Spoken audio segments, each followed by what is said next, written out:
Welcome back to our discussion of Chapter 7 in BCOM, chapter titled Delivering Bad News Messages.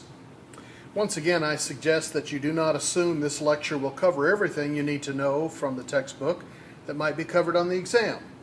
You are still responsible for all the material in this chapter. The first thing we need to deal with in communicating bad news is to choose an appropriate channel and an organizational pattern in which to communicate that bad news. Your goal with communicating bad news is to deliver it in such a way that the recipient is emotionally cushioned to the bad news so that they don't overreact and are overcome with shock, so that they understand the reasons for the bad news, and so that hopefully they will remain loyal to your organization. It's a big goal. But if you do it right, you can achieve many times just these things in communicating bad news. It's important that when we deliver bad news, we do so in such a way by being empathetic. We try to put ourselves in the shoes of the person who is receiving the bad news so that we can understand and feel an emotion with them.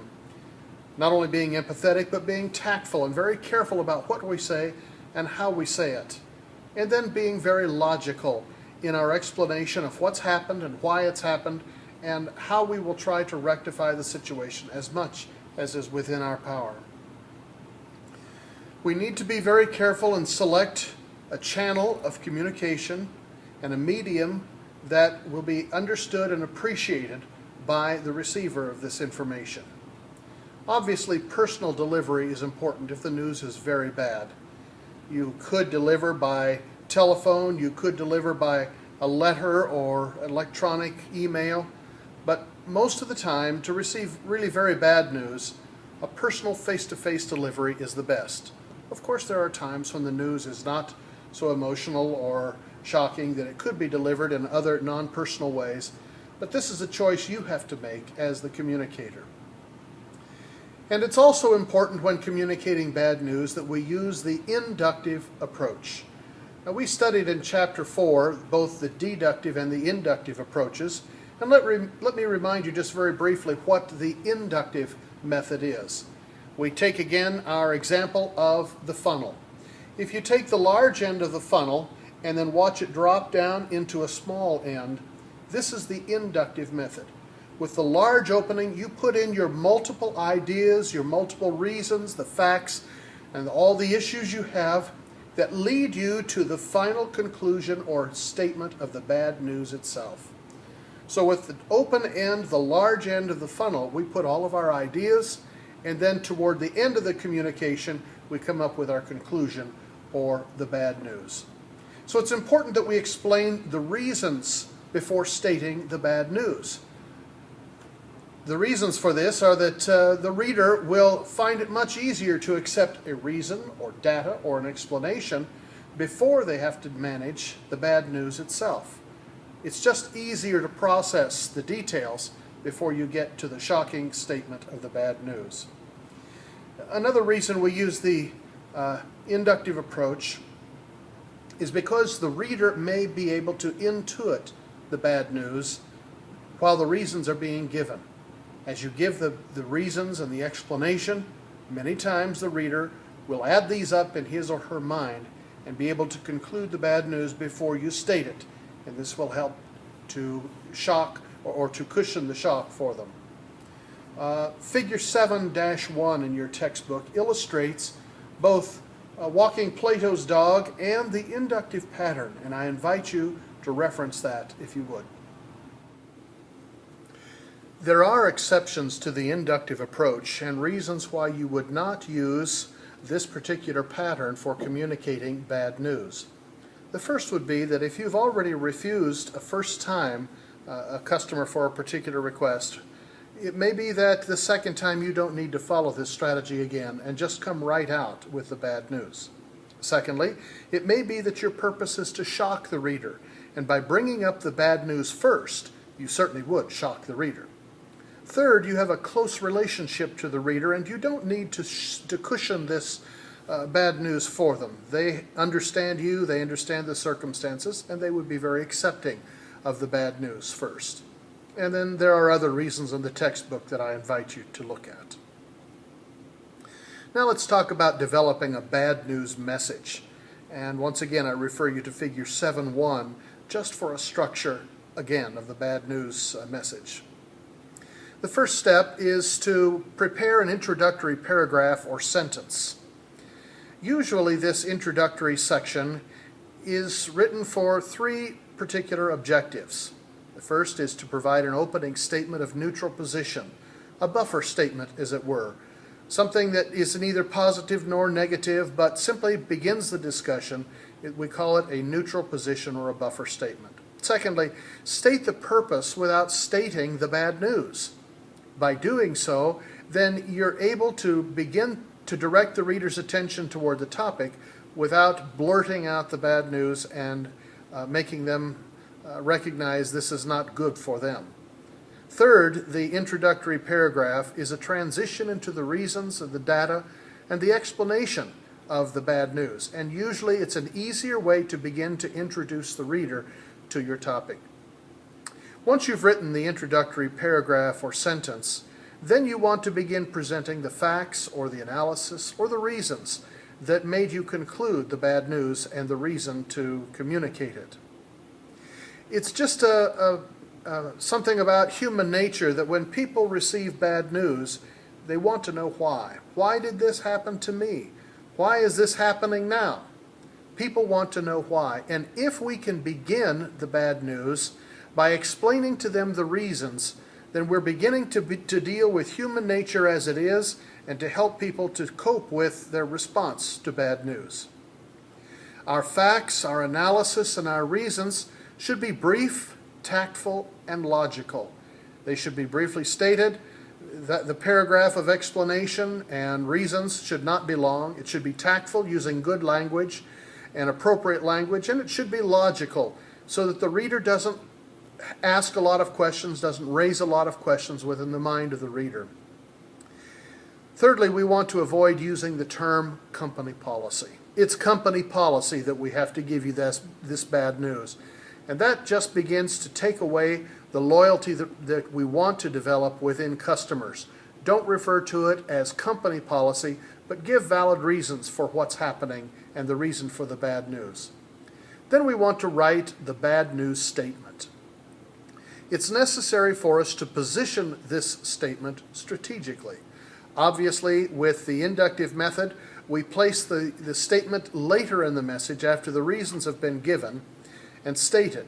So it's important that we follow the inductive pattern when we position the bad news message strategically. It might be that we sandwich the bad news between buffer statements or neutral statements so that they have a neutral statement and then the bad news statement and then it leads to another neutral statement to give the reader time to begin to process the news. We might state the bad news in the same paragraph as we have been explaining the reasons. We want to keep the message relatively short and together and compact, and so usually we put the bad news in the same paragraph as the reasons. Thirdly, we want to follow the suggestions in Chapter 3 of the textbook to use passive voice, to use general terms, to use abstract nouns, and maybe to use our statement in a dependent clause of a complex sentence. So any tool like this that we can use grammatically will help us to communicate the bad news. It would also be useful to use positive rather than negative language. We use positive language to express positive ideas, but it doesn't follow that we use negative language to communicate negative ideas. Keep your communication as positive as possible using language that fits people's better attitudes. And finally, imply your bad news if you're certain that your reader will be very clear on understanding what that bad news is. If it's possible, imply, but usually implying the bad news is not a good option. We want to make certain that the reader understands very clearly the bad news that we're communicating. We may also want to offer a counterproposal or a silver lining idea. A counterproposal is a positive alternative action that the reader may follow after the bad news. So if we offer a debit card, for example, after we refuse the reader the credit card that they have requested. A silver lining offers a good result from the bad news itself. So as a result of the bad news, there may be a silver lining or a good side to this. For example, refusal of credit may alert a person that they need to improve their credit score, and we can help them to do that. Finally, we want to close positively with a hope or a promise of future relationship or improvement. So a positive closing helps to ensure that we maintain the loyalty of our customer. There are two other sections on refusing requests and claims and credit that I'd like for you to take a look at on pages 111 and 115. I'm not going to go into detail in this lecture. You can look at it. It's not critical, important information, but you should be aware of it. Finally, though, I do want to talk about communicating negative organizational news. You may find yourself in the role of speaking for an organization, and it's important, if there is bad news to communicate within that organization, that you are able to do so. For example, if the organization is downsizing, if they are eliminating a product line and then as a result of that jobs, if there's a reduction in benefits, these are all bad news that you must communicate to the line workers of an organization. And there are some ways that you can do that and to do it positively. First of all, convey bad news as quickly as possible. You want to avoid any kind of rumor mill within an organization. So communicate it quickly. Provide truthful reasons for the changes. Don't try to gloss over what's happening. Don't try to distract people from what's going on. Give them the exact reasons as much as possible so that people can begin to process that information without beginning to doubt your word or explanation. Show empathy for their emotions and for their feelings. People want to know they are understood. And allow people to respond. They'll want to talk to leaders. They'll want to talk to others. Give them opportunity to vent some of their emotions and some of their feelings. And finally, provide continuing access to leaders. Let them have opportunity to question leaders and to find out what's happening each step of the way. All of this openness and transparency in bad news will help your organization to receive it as well as possible. And then the book also talks about crisis situation, what occurs in such a situation as a tornado, for example, or a flood, and how to manage that. Obviously in the news there have been some situations about organizations that have had to deal with bad news to the public. There are just a few things to keep in mind in this. First of all, be prepared with a crisis plan. I know this comes before the event actually occurs, but be prepared by anticipating what could possibly happen and having emergency plans and policies set up and ready to go. It will help when the time of emergency comes if you've already thought about it and begun to have a process set in motion. Secondly, provide constant and truthful information to the public. You may be the face of an organization in talking to the public about what is happening, what's going on, and they will be looking to you for facts and for details. I invite you to keep alert to the news media and current events. Look for such a thing as an airplane crash or the destruction of a building or an earthquake or something in which people's lives are endangered because of an organization, and look at how that organization, how that company manages that plan by trying to keep the public informed. You will see things that trouble you, and it troubles the public as well, and you will see things that give you comfort and recognition that this organization is doing all it can possibly do about it.